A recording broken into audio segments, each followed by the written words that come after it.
สิลงใหม่บ่บัดนี้ลงมาแล้วก็จะโคเซนหนึ่งคนก็กินต่ออีกงองเอาบัดนี้ก็มันจะคิดฝ่ายแล้วบัดเพื่อโอบออกมาบ่สบายดียามเช้าพี่น้องยินดีต้อนรับเข้าสู่ช่องบ่าวดาวพอลุงดีดมานำให้ไปเบิ่งทานเพิ่นลงเพิ่นขวัดแล้วเราไปเอาทานเพิ่นว่าแล้วก็มาเบิกเงินต่อ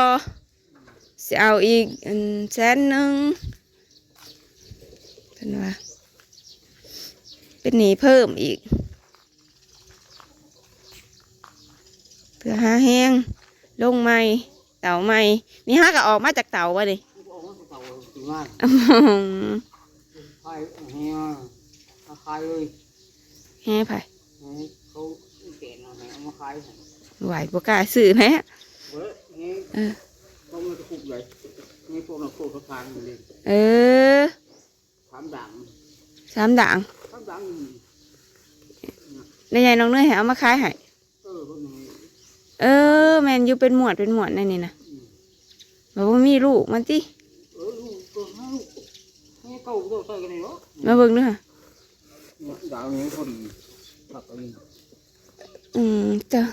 จะคือเอาไว้อีกสักphần nhỏเขาเงินเอาแล้วเป็นขายเท่าไรนี่นะ300แต่จริงเขา200ให้52เขาก็600ขายไป300ตัวนั้นได้สักคือกันบอกไม่ใช่มันมีทั้งจักเกาะ3เขาไปคืนว่าที่ไปหานะมันใจพย่อยว่ะ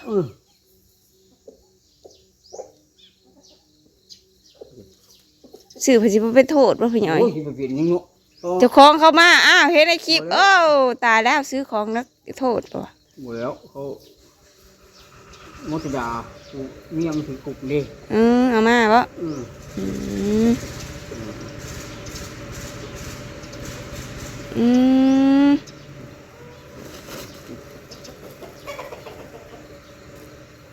แล้วเฮ้เก่าเฮ้ตึกเลี้ยแต่ยังเขารักอะไรนี่นี่เขาหลักอะไรดอกแล้วก็ว่าอยู่ห้องห้ามบ่เอาบ่แบบตึกดิจะไปให้เจ้าให้เธอบ่เจ้าชื่อว่าเลยตัวนี้ตัวน้อยกว่าตัวบางใดนี่บ่จ๊ะหรือว่าซ้ำกันเบิดเรื่องพ่ออยู่เพื่อนเดี๋ยวตัวนี้น่ะน้อยกว่าตัวนั้นน่ะใหญ่เลยแทกกันมึงดูเพิ่นดิ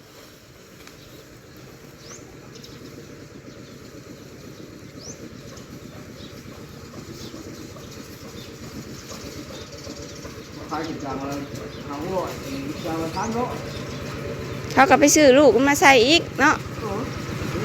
หนาตัวไหนยาวกูอ่ะตัวไหนยาว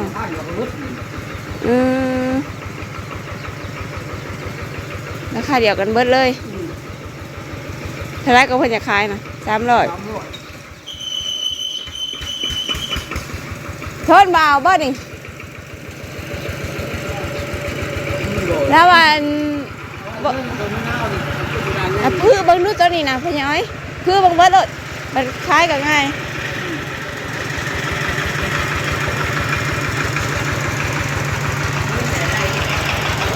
เขาอันแล้วว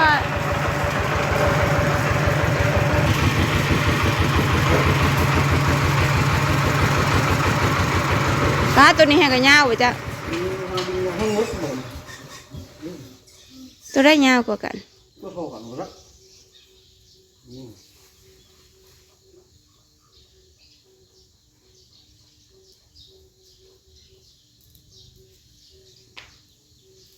พึ่งด้วย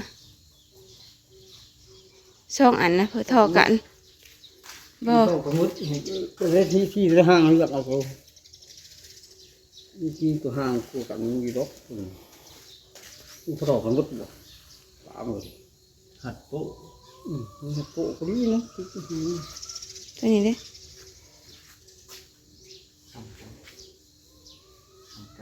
ตัวนั้นดิมันมี3ด่างเลย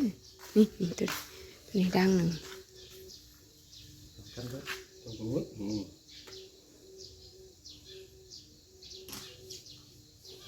ต้นทีได้ทีจักสอบตัวนี้รอเงางูนี่ก็มาหาศพไปจะพุกโถให้เขาเลิกตัวนี้เขาชานมาเลยนะบอกเลื่อนจำปะพวกสถานไม่ใช่ว่าเขาเด่นเดิมเดิมเนาะเลิกเนี้ย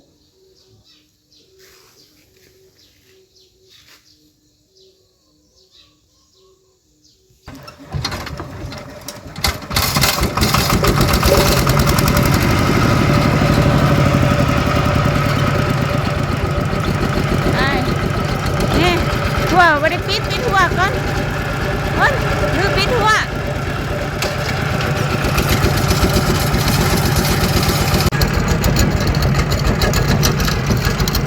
เด็กน้อยก็ตื่นแล้วป้าลุงตื่นแล้วสวัสดีครับป้าลุงไปดีป้าลุงทำไมดีป้าลุงนะแม่ทำไมดีนะแม่ลุงทำไมดีกระตื่นในยินเสียงรถไฟแล้วกระตื่น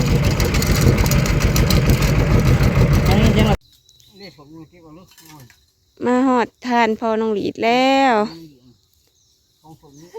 วันยังอ่อยนะไปกี่โมงเวลา10 กว่าสอบแล้วได้9 สอบ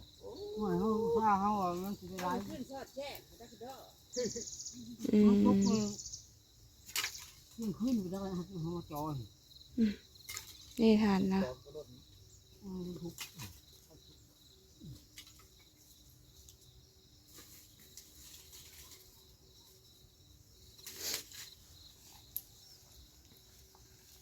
ได้9 สอบ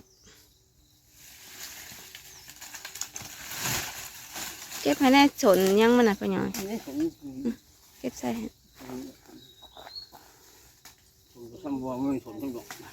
เต้าหนาก็ยันเมาเบิดอยู่พ่อน้องหลีดโอ้ยทำนี่เจ้าก็โลกบ่ไหว้เลยครับขึ้นบริงารได้ขึ้นเงาน่ะตัดขึ้นโคตรตัดขึ้นโคตรกระองหนึ่งนี่นะใส่บุเจ็บ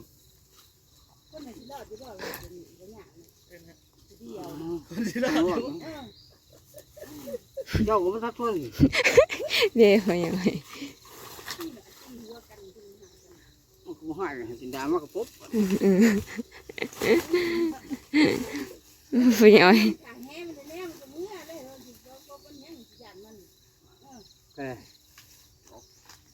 นี่ต่อกับมันหูย่อขึ้นแล้วไม่เบิดขาดก็ไม่ออกเลยจะก่อนบ่เรือฝนไม่เดียนี่ต้องฝนมันเป็นเท่าดิเนาะเป็นเท่าอยู่บ้องอันนั้นน่ะนี่หัวมันหมันมืดเป็นสอบเขาใช้พื้นน้อยจะเป็นหยัดพื้นใหญ่ใส่เขาบริใช้พื้นใหญ่ข้างหน้าไว้พื้นน้อยเท่าไรเราเนี่ยเอาคักๆรถเราเนี่ยปั้นแล้วเลยตัดแต่ไม้อย่างเดียวมันบริยากนี่มันจะหยัดเลือกตรวจโอ้ยอยู่มันเป็นทานเด้อบ่เป็นทานเนาะจะดังนกกินนี้ต้องกินเนาะนี่น่ะนี่ตัวที่จะว่ายังตัดเนี่ยมันตึงคือลงไปใกล้ๆที่อยู่เร็วหลัง2-3 ลำใหญ่ๆนะใส่เลยโอ้ยไอ้ที่ท่านอันนี้มันขี้งอน้ำปั่นที่ได้เขาเฮ็ดใหญ่กว่านี้เลยฮะ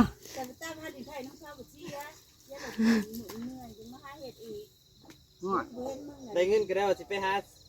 ยากำลังมาตัดเฉพาะจังหวะแล้วจะเชื่อใส่กระดาษได้ใส่ในไทยกันเรียนหุ่งอยู่บ่บ่แล้วให้เขาเลี้ยงเห็นแต่ไผ่วัดอีกให้วัดเพิ่นกลับสิว่าพ่อใหญ่เฉพาะจะเสียเงินแจ้งโปรเขาสิเบิ่งเห็นอยู่เขาเห็นอยู่หรือบ่เห็นเขาก็บ่เห็นได้เขาบ่ได้สังเกตเจ้าเขาเบิ่งแจ้งไผ่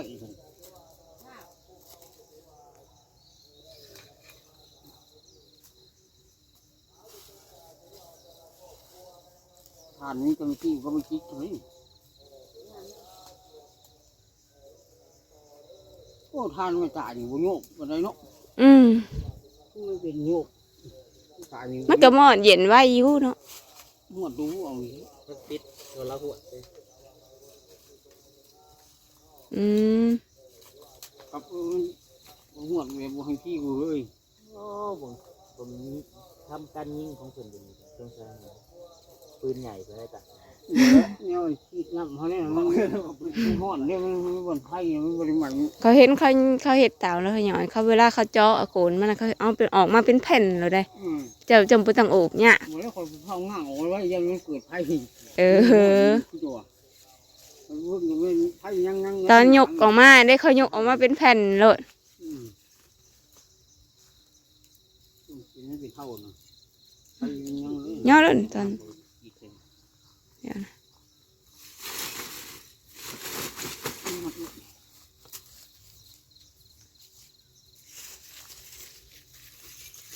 โอ้ได้กี่บุญเงียนทางเนาะปากตัวปากเนาะปากมันจะกันเนาะ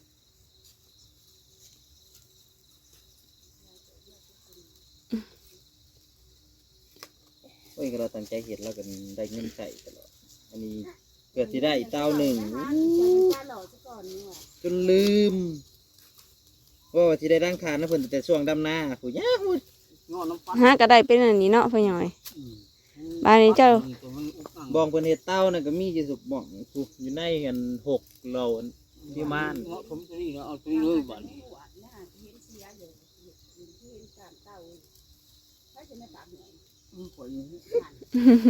เบิดจึงบ่ ปีกายเนี่ยเราไม่ได้เฮ็ด มองเลยเฮ็ดเบิ่งมันบ่ตาปะเฮ็ดไปมันบ่ตาปะ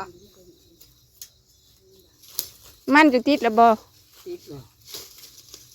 อืม เป็นทีนใช่คุ้มมันบ่ บ่กดกันได้ติดแล้วมันก็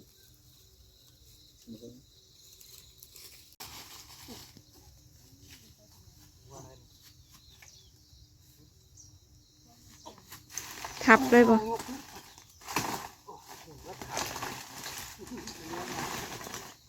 โอ้ยบ่วันนั่ง ไปคือมาบุดให้เลย อืม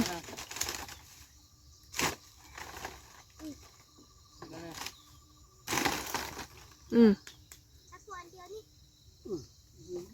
มาเนยเงินน่ะสิจ่ายให้เรานี่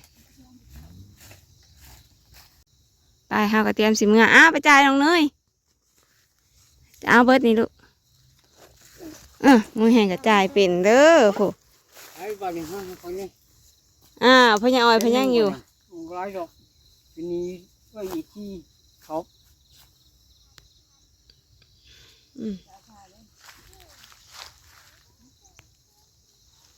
พญาอ้อยอีก100,000ป้า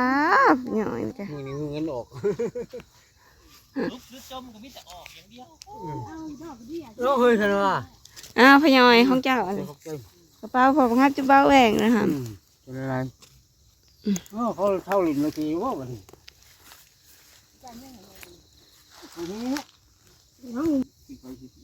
ทำให้เอาเด้อตอนนี้วันนี้เพื่อมาบุญได้หรือ